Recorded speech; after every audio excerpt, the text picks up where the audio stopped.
भगवान किसकी मदद करते हैं, आइए इस कहानी से समझते हैं।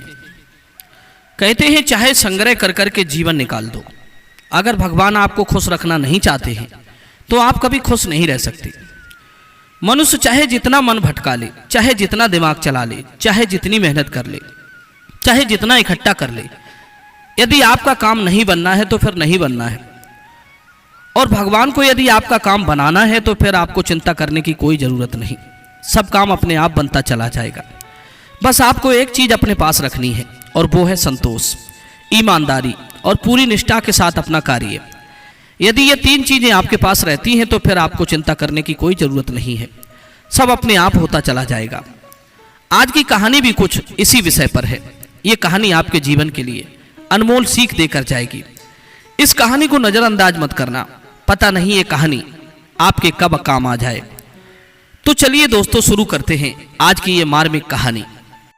जिनका भगवान पर भरोसा नहीं है वे इस कहानी को जरूर सुने। भगवान में विश्वास रखने वाले एक सोच लेकर जीते हैं कि अगर हमारी इच्छा से काम नहीं बन रहा है, सब कुछ करके देख लिया, खूब मेहनत करके देख ली, फिर भी काम नहीं बन रहा है, या मन का सोचा हमें प्राप्त नहीं हो रहा है, तो समझ लेना कि फिर उस काम में भगवान की भी इच्छा नहीं है। और जब आपकी इच्छा से काम बन जाए तो समझ लेना कि उस काम में भगवान की भी मर्जी है। क्योंकि दोस्तों, भगवान कभी धरती पर स्वयं काम करने नहीं आते हैं, वो हम ही तुम्ही को माध्यम बनाकर अपना कार्य जो करना होता है सो कर देते हैं। कुछ लोगों की ये शिकायतें रहती हैं कि हम भगवान को इतना मानते हैं फिर भी भगवान हमारे मन का सोचा कभी नहीं करते।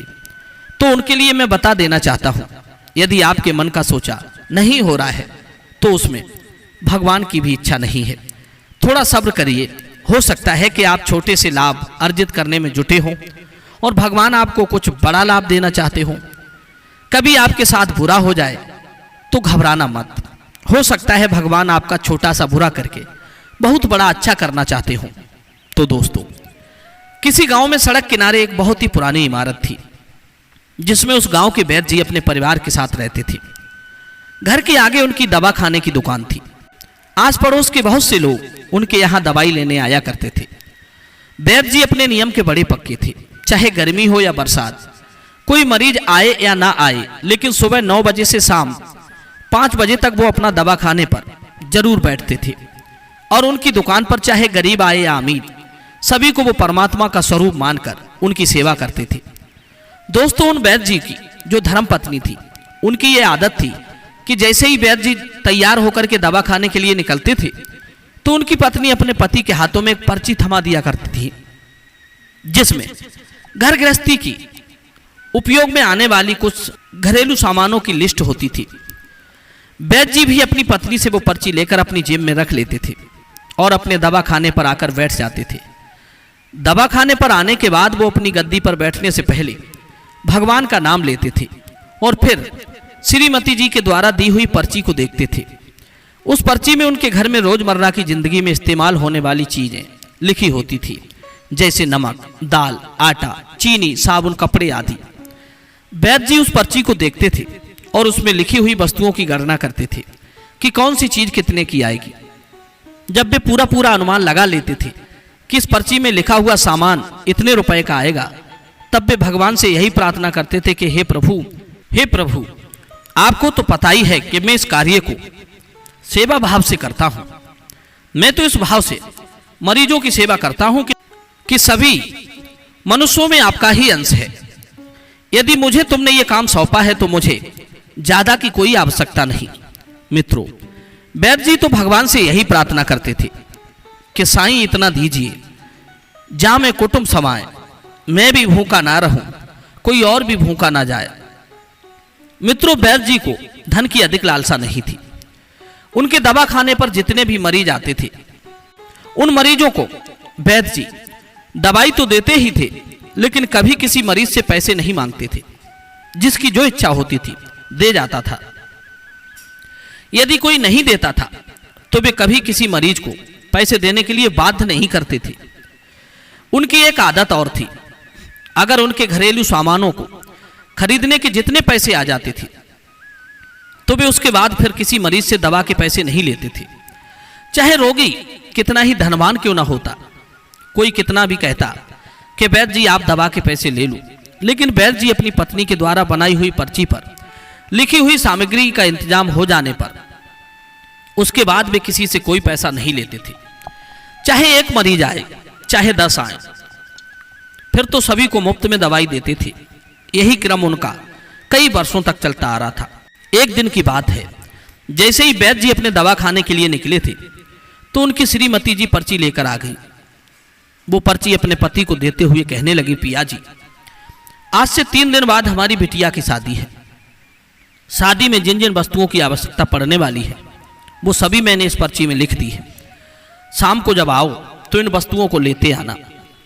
वैद्य जी ने चुपचाप उस पर्ची को अपनी पत्नी के हाथों से ले लिया और अपने दवा खाने की ओर चल दिए।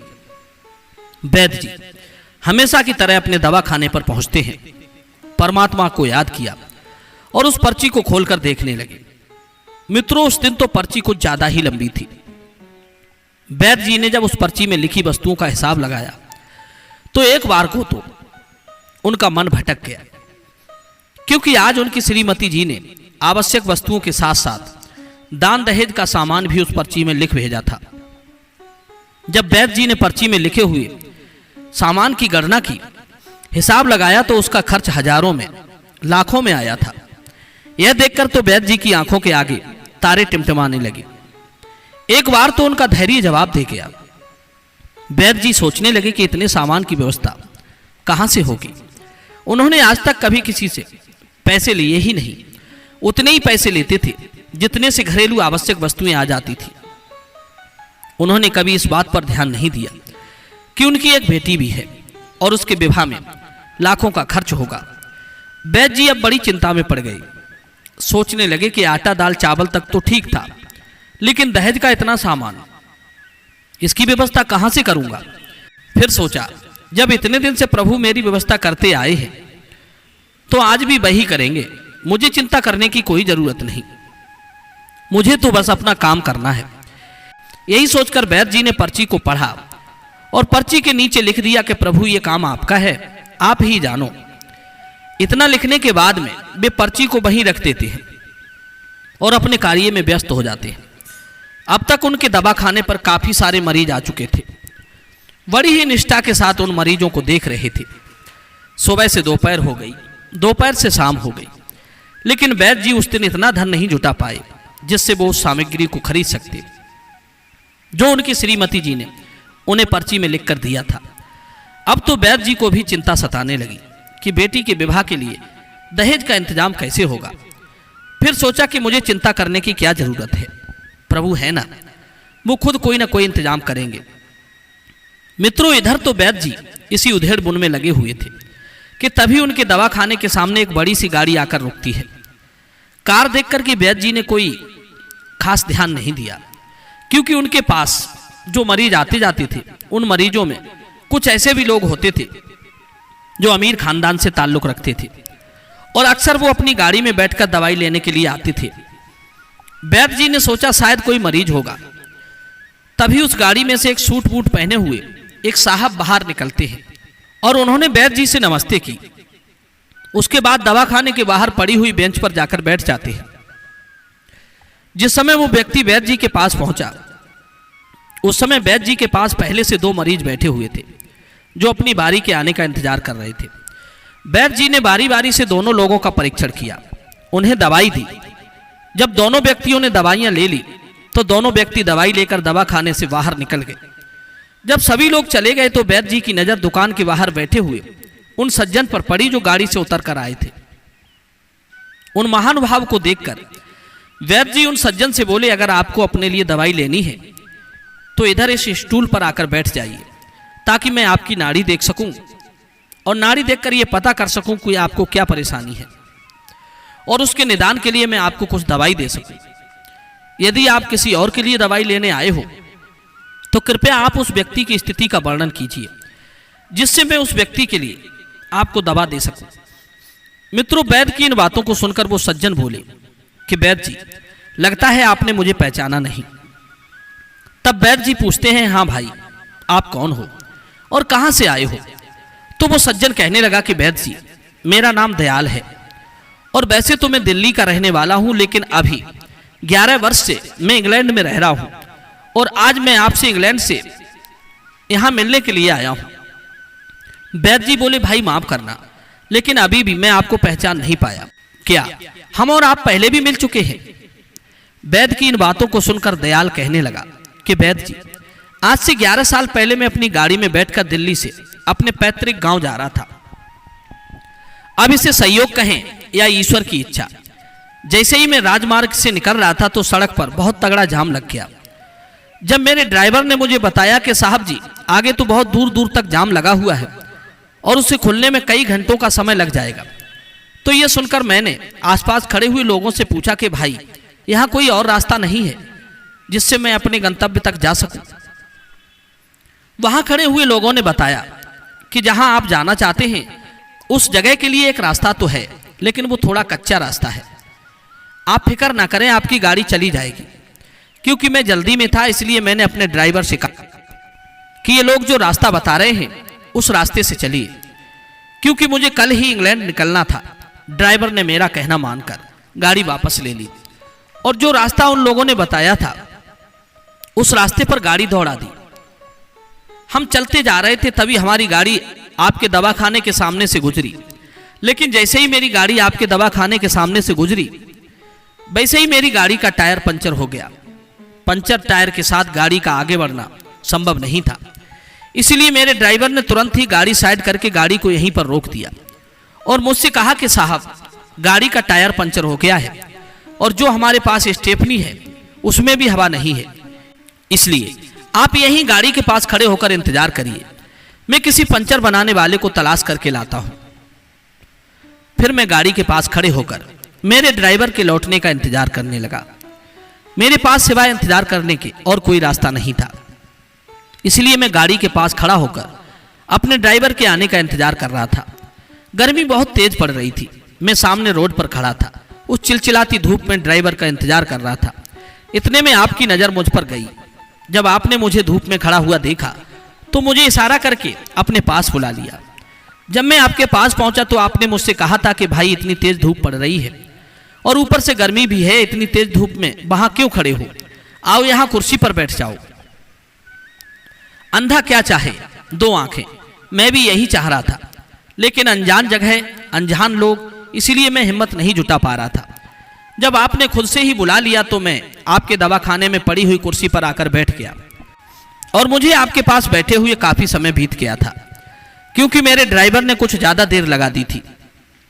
मुझे अच्छे से याद है, जब मैं आपके पास में बैठा हुआ था उस समय आपके पास में एक छोटी सी बच्ची खड़ी थी जो आपसे बार बार कह रही थी कि बाबा घर चलो, भूख लगी है, और आप उस बच्ची से कह रहे थे, बेटी थोड़ा धीरज रखो, अभी चलते हैं। जब मैंने तुम दोनों की इन बातों को सुना तो मैंने अपने मन में विचार किया कि मैं यहाँ बैठा हूँ, इसलिए आप भोजन करने के लिए अपने घर नहीं जा पा रहे हैं और अपनी बेटी से कुछ देर प्रतीक्षा करने के लिए बोल रहे हैं। जब यही विचार मेरे मन में आए तो मैंने सोचा कि मुझे कुछ ऐसा करना चाहिए जिससे वैद्य जी को मेरे यहाँ बैठने का भार महसूस ना हो। यही विचार कर मैंने आपसे कहा था कि वैद्य जी, मैं पिछले 5 साल से इंग्लैंड में रहकर कारोबार कर रहा हूँ। इंग्लैंड जाने से पहले मेरी शादी हो गई थी, लेकिन अब तक बच्चे के सुख से वंचित हूँ। यहाँ दिल्ली में भी इलाज कराया और इंग्लैंड में भी, लेकिन किसी भी डॉक्टर की दवाई कोई काम नहीं कर पाई। मैं अपनी पत्नी का इलाज कराकर थक चुका हूँ। क्या आपके पास कोई ऐसी दवाइयाँ हैं जिससे मुझे भी संतान का सुख प्राप्त हो जाए? मेरी इन बातों को सुनकर आपने मुझे समझाते हुए कहा था कि भाई, जीवन में कभी निराश नहीं होना चाहिए, परमात्मा पर विश्वास रखना चाहिए। उनके स्टोर में किसी भी चीज की कोई कमी नहीं है। धन दौलत देना, औलाद देना, सुख दुख, सब कुछ उन्हीं के हाथ में है। उनकी मदद के बिना एक पत्ता भी नहीं हिलता। इसलिए परमपिता परमात्मा पर विश्वास रखो। और रही बात इलाज की, तो किसी वैद्य हकीम या डॉक्टर में इतनी सामर्थ्य नहीं है कि परमात्मा के लिखे को मिटा सके। अगर उसकी इच्छा है तो साधारण वैद्य हकीम की दवाई भी असर कर जाएगी। अगर उनकी इच्छा नहीं है तो बड़े से बड़े डॉक्टर और महंगी से महंगी दवा भी कोई असर नहीं करेगी। जो कुछ होना होता है वो सब भगवान के आदेश से ही तो होता है। औलाद देनी है, नहीं देनी है, ये सब उसकी इच्छा पर निर्भर है। वैद्य जी, मुझे अच्छे से याद है, आप उस दिन मुझसे बातें भी करते जा रहे थे और साथ ही साथ दवाई की पुड़ियां भी बनाते जा रहे थे। जब आपने कई पुड़ियां बना ली तो आपने उन सभी पुड़ियों को 2 भागों में विभाजित कर दिया। आपने एक भाग की पुड़ियां तो एक लिफाफे में डाल दी और दूसरे भाग की पुड़ियां दूसरे लिफाफे में डाल दी। जब आपने दोनों लिफाफे तैयार कर लिए तो आपने मुझसे मेरा और मेरी पत्नी का नाम पूछा। पूछने के बाद आपने पहले लिफाफे पर तो मेरा नाम लिख दिया और दूसरे लिफाफे पर मेरी पत्नी का नाम लिख दिया। ये सब करने के बाद आपने वो दोनों लिफाफे मुझे पकड़ा दिए। दवाई लेनी है, कैसे खानी है, उसका तरीका भी बता दिया और कहा कि भगवान ने चाहा तो इसी दवाई से ही तुम्हें औलाद का सुख मिल जाएगा, किसी दूसरे डॉक्टर के पास जाने की आवश्यकता नहीं पड़ेगी। मैंने भी उस समय आपसे वो दोनों लिफाफे ले तो लिए, लेकिन सच बताऊं तो मुझे आपकी दवाई पर भरोसा नहीं हो रहा था। मैं तो सोच रहा था कि जो काम बड़े से बड़े डॉक्टर महंगी से महंगी दवाई नहीं कर सकी, वो काम आपकी पुड़ियां कैसे कर सकती हैं। मैं तो आपसे इसलिए दवाई ले रहा था कि मैं इतनी देर से आपके पास बैठा हूं, आपके दवा खाने पर बैठा हूं, मेरी वजह से आप खाना खाने नहीं जा पा रहे हैं। इसी बहाने तुम कुछ देर और रुके रहोगे और मैं तुम्हारी दवाई के बदले में कुछ पैसे दे सकूंगा, जिससे आपको भी यह एहसास नहीं होगा कि कहां से मैं आकर तुम्हारे दवा खाने पर बैठ गया। मुझे आपकी दवाई में जरा भी विश्वास नहीं था। मैं तो सिर्फ धूप से छांव में बैठने की कीमत अदा करना चाहता था। लेकिन उस समय मुझे बहुत आश्चर्य हुआ जब मैंने आपसे पूछा कि वैद्य जी, इस दवाई के कितने पैसे देने हैं। तब आपने मुझसे कहा था कि भाई, मैं आपसे इस दवाई के पैसे नहीं ले सकता। जब मैंने आपसे पूछा कि आप पैसे क्यों नहीं ले सकते, आपने तो मुझे दवाई दी है, आपकी दवाई का कुछ तो मूल्य होगा। तब आपने मुझसे कहा था कि भाई, आज का खाता बंद हो गया है, इसलिए अब मैं आपसे पैसे नहीं ले सकता। जब मैंने आपके मुख से यह सुना कि खाता बंद हो गया है, पैसे नहीं ले सकता, तो मैंने आपसे पूछा था कि वैद्य जी, मैं आपकी बात का मतलब नहीं समझ पाया। इसी दौरान एक आदमी और वहां खड़ा था। उसे वैद्य जी के बातें वाली बात की पूरी जानकारी थी। उसने मुझे बताया कि बाबूजी, खाता बंद होने का मतलब है कि वैद्य जी का घरेलू खर्च के लिए जितनी राशि इन्होंने भगवान से मांगी थी, ईश्वर ने वो राशि आपके आने से पहले ही उन्हें दे दी है। दरअसल इनका एक नियम है, ये तब तक ही पैसा दवाई के लेते हैं जब तक इनके घर गृहस्थी की आवश्यक वस्तुओं को खरीदने के पैसे नहीं आ जाते। जब इनके पास रोज के जरूरी खर्च के पैसे आ जाते हैं तो ये मरीजों को दवाई तो देते हैं पर उनसे पैसे नहीं लेते। वो आदमी बोला, हे वैद्य जी, जब मैंने उस व्यक्ति के मुख से इन बातों को सुना तो इन बातों को सुनकर मुझे बड़ी हैरानी हुई और लज्जा भी आई। मैं ये सोचने पर विवश हो गया कि आप कितने महान इंसान हैं, आपके विचार कितने उच्च कोटि के हैं और मेरे विचार कितने नीच कोटि के हैं। मैं मन ही मन बहुत लज्जित हो रहा था। फिर मैंने सोचा कि आप पैसे नहीं ले रहे हैं तो क्या हुआ, मैं इन पैसों को आपकी बेटी को दिए देता हूं। लेकिन आपकी बेटी ने भी वो पैसे नहीं लिए। तब तक मेरा ड्राइवर भी मेरे पास आ गया था और कहने लगा कि साहब जी, मैंने पंचर लगवा लिया है, चलिए अब हम चलते हैं। मैंने आपको प्रणाम किया और आपकी दवा खाने से निकलकर भारी मन से मैं गाड़ी में आकर बैठ गया। ड्राइवर ने गाड़ी स्टार्ट की और हम अपने गंतव्य के लिए रवाना हो गए। जब मैं अपने पैतृक गांव में पहुंचा और जब मैंने अपनी पत्नी को आपके बारे में बताया और आपके द्वारा दी हुई औषधि दिखाई तो मेरी पत्नी के मुंह से निकला कि वो वैद्य जी कोई साधारण इंसान नहीं बल्कि इंसान के रूप में कोई देवता है। और मुझे ऐसा लगता है कि उन वैद्य जी की ये दवाई हमारे मन की मुराद जरूर पूरी करेगी। वैद्य जी, मेरी पत्नी की बातें सच हुई। जिस काम को बड़े से बड़े डॉक्टर की दवाई नहीं कर पाई, वो काम आपकी पुड़ियों ने कर दिया। आपकी कृपा से हमारे मन की मुरादें पूरी हो गई। आज मेरे घर में 2 फूल खिले हुए हैं, एक बेटा है और एक बेटी है। हम दोनों पति पत्नी हर समय आपके लिए प्रार्थना करते रहते हैं। इतने सालों तक मैं अपने कारोबार के कार्यों में व्यस्त रहा। कई बार प्रयास किया कि मैं आपसे मिलने के लिए भारत आऊं, आपका धन्यवाद करूं, लेकिन नहीं आ पाया। इतने वर्षों के बाद आज मैं भारत आया हूं और वैद्य जी, यकीन मानिए, भारत आने के बाद मैं सीधा आपके पास में ही आया हूं। हमारा सारा परिवार इंग्लैंड में सेटल हो चुका है। केवल मेरी एक विधवा बहन ही अपनी बेटी के साथ दिल्ली में रहती है, जिसकी आज से 3 दिन बाद में शादी होनी है, और उसी का भात भरने के लिए मैं इंग्लैंड से भारत आया हूं। लेकिन ना जाने क्यों आज जब मैं अपनी भांजी के लिए भात का सामान खरीद रहा था तो बार बार मेरी आंखों के सामने आपकी उस बेटी का चेहरा नजर आ रहा था। इसलिए अपनी भांजी के लिए भात का मैंने जो जो सामान खरीदा उतना ही सामान मैंने आपकी बेटी के लिए भी खरीद लिया। अब मुझे नहीं पता आपकी बेटी का विवाह हो चुका है या होने वाला है। आप इस सामान को स्वीकार कर लो। मुझे लगा कि मेरी अपनी सगी बहन जी के साथ जो चेहरा मुझे बार बार दिख रहा है वो भी मेरी भांजी है। मुझे लगता है कि ईश्वर ने इस महान कार्य में मुझे भात भरने की जिम्मेदारियां दी हैं। मित्रों, जैसे ही वैद्य जी ने दयाल की इन बातों को सुना तो वैद्य जी की आंखें खुली की खुली रह गई। उन्हें अपनी आंखों पर विश्वास नहीं हो रहा था, लेकिन सच्चाई सामने थी, झुठला भी नहीं सकते थे। वैद्य जी की आंखों में आंसू आ गए। वैद्य जी घबराई हुई आवाज में दयाल से बोले कि दयाल, आप जो कुछ भी बोल रहे हैं वो तो मेरी समझ में नहीं आ रहा है कि ईश्वर की क्या माया है। आप मेरी श्रीमती जी के हाथों की लिखी हुई ये पर्ची पढ़िए। और इतना कहकर के वैद्य जी ने वो पर्ची दयाल को पकड़ा दी। मित्रों, जैसे ही दयाल ने वो पर्ची पढ़ी तो इस बार चौंकने की बारी दयाल की थी, क्योंकि दयाल जो भी सामान वैद्य जी की बेटी के लिए लेकर आए थे ठीक वही सामान उस पर्ची में लिखा हुआ था। उन्हें अपनी आंखों पर भरोसा नहीं हो रहा था कि ये कैसे हो सकता है। जब वहां उपस्थित लोगों ने सामान को देखा तो सेठ जी तो वही सामान लेकर आए थे जो उस पर्ची में लिखा हुआ था, और उस पर्ची में सबसे नीचे एक बात और लिखी थी, ये काम परमात्मा का है, परमात्मा जाने। मित्रों, जितने भी लोग वैद्य जी के दवाखाने पर थे वे सब इस नजारे को देखकर स्तब्ध रह गए। तभी वैद्य जी कांपती हुई आवाज में दयाल से बोले कि दयाल जी, आज तक कभी ऐसा नहीं हुआ है कि मेरी पत्नी जो जो आवश्यक चीजें लिखकर पर्ची में मुझे देती है उसकी कभी व्यवस्था ना हो पाई हो।